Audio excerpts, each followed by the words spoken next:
Since Palworld got owned in the courtroom recently, I decided to get around to playing Legends Arceus, and I liked it a lot more than I thought I would. I am much more of a fan of the combat system and the team building in these games, as opposed to just catching Pokemon or caring about world building or whatnot.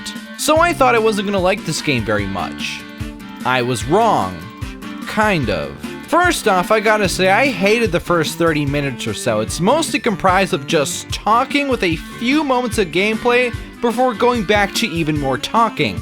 This was painful to endure, and I ended up just spamming the A button because I really just wanted to get to the actual game. It doesn't help that I had just made a new character in Morrowind earlier that day, which takes maybe about 3 minutes before you're let out into the world. I was eventually freed from the shackles of boredom and was let to roam around the world. Yeah, you bet I ignored the quest indicators and just went off in my own direction for a while after sitting through all of that freaking text. Catching Pokemon gives XP to your whole team now, which means that you can ignore battling for the most part. I've also noticed that some Pokemon run away from battles way more than they would in other games, so this is the game encouraging you to just catch these darn things. Though there are challenges that you need to complete that involve battling, so you do have to battle at some point. I like how you have to approach different Pokemon in different ways. Abra here will just dip as soon as he spots me, and others will become hostile if I'm spotted. Once this happens, you actually have to battle them to catch them, since if you just throw a Pokeball at them, nothing will happen. Battling has changed in a minor but also major way. Some moves like Quick Attack not only have priority, but will also let you get 2 moves off before the enemy even gets 1. We also have these strong and agile styles that you can unlock for some moves. These can let you attack twice before the enemy but at a cost of less damage, or doing a bit more damage but at the cost of moving slower afterwards. This isn't always the case. Sometimes the speed is exactly the same even if it's in the normal or agile styles, which you can check right here. It's an interesting system, but I really haven't had that much of a chance to actually put it into good use, because there's basically no trainer battles here. I have fought against maybe 3 of them, and each of them had 1 single Pokemon, which is even more annoying than it would be in the main series, because here you are essentially always going to have a full party of Pokemon no matter what, since you are heavily incentivized to keep catching these things. I believe the way you're meant to play this style of game is to constantly switch out your team for new members you get along the way. I'm pretty sure that's what you're supposed to do. If you don't do that, then you're basically going to get stuck with these guys for the whole game. Which, I mean, you could do that, but that's kind of lame. This is completely antithetical to the way that I play these games normally, but I have a little choice, and the game seems to be built around this play style, so I have to adapt. Normally I would just catch the Pokemon that I was going to use for my final team and basically nothing else, but you can't really do that in this game. I did manage to get a level 42 Scyther pretty early on, but I couldn't use it because this game restricts the Pokemon that you can command based on your Pokedex progress. It's like the badge system from the old games, but now it extends to every single Pokemon in the game and not just the ones that you traded.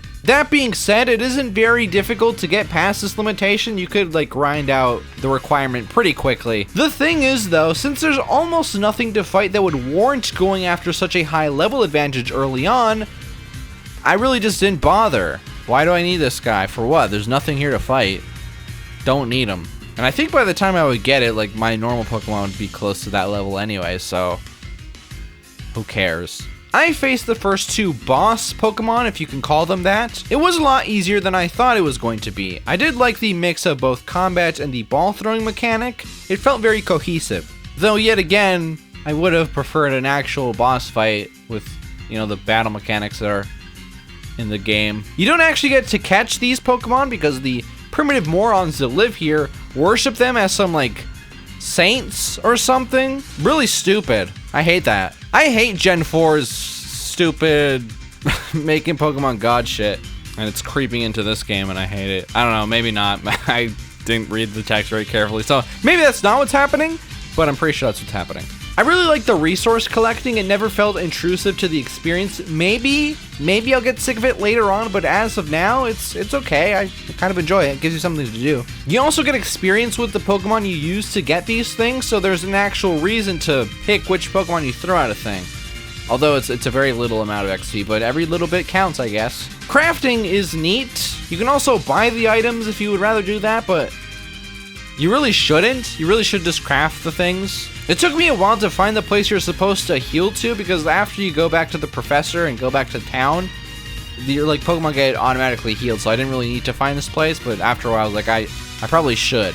So yeah, I don't know if I like missed the text that explains it. I probably did. I probably was just sick and tired of reading, so I was like, whatever. So yeah.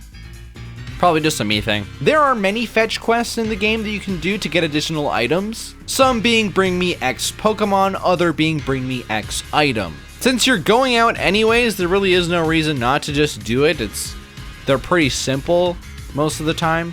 I'm sure for some of them you have to go out of your way a little bit more, but you know, it's whatever. I've noticed that some moves actually work completely differently. Mudslap, for example, now makes you harder to hit instead of dropping the enemy's accuracy, which is basically the same thing, but it isn't because it's slightly different, and you know. Stealth Rock is an actual attack instead of just a setup move now, which, okay. Stuff like that, really strange. I'm actually finding it hard to write much more about the game because, I mean, there really isn't that much more to say. You go around and catch Pokemon, more or less. That's about it. Once you understand what's going on, it's basically that, just with new Pokemon from new areas and different little stuff you can do here and there, which is fun, to be fair. But when it comes to actually explaining this stuff, it's like, yeah. I can only express my excitement for catching new Pokemon in so many ways in a video like this. Don't get me wrong though, it really was fun. I did get excited when I found the Sudowoodo, because I'm like, yeah, I want him on my team, and I put him on my team. And I'm enjoying the game and all that, but I mean, yeah. Without playing more of the game and doing an in-depth analysis review type video, this is about all I can really say about it. So yeah, it's a neat experience. It's not exactly what I would want from a monster collector. It's actually not even really close to what I would want from a monster collector. It's a neat idea though. Dragon Quest Monsters is a lot closer to what I would want. It's not exactly what I would want, but it's pretty damn close. But yeah, I guess I'll just have to make that game myself one day. I actually do want to do that eventually.